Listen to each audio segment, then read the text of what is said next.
In today's video, I'm going to teach you how to add SVG in Wix. This is a simple process inside the Wix editor, and once you know where the media options are, it only takes a moment to bring your SVG file onto the page. SVG files are useful because they are vector-based, which means they stay crisp and clean even when resized. That makes them a great choice for logos, icons, and other graphic elements that need to look sharp. To begin, open your Wix site in the editor and look over to the left-hand toolbar.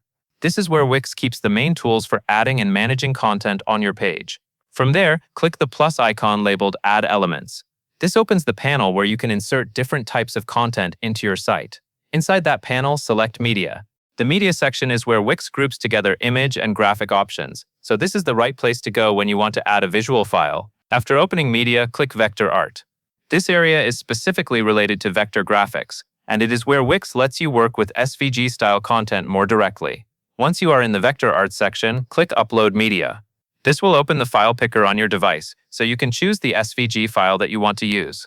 Find your SVG file, select it, and then click Add to Page. After you do that, Wix will place the SVG onto your page, so you can start positioning it where you want. If needed, you can click and drag it to move it into place. You can also resize it as needed, and because it is an SVG, it should maintain a clean appearance as you adjust it. This is especially helpful if you are trying to match the design of your site without losing image quality. If your graphic does not appear exactly where you want it at first, that is normal. Just take a moment to reposition it and make sure it fits well with the rest of your layout. It is also a good idea to preview the page afterward so you can confirm that the SVG displays properly within your design. That covers everything you need to know.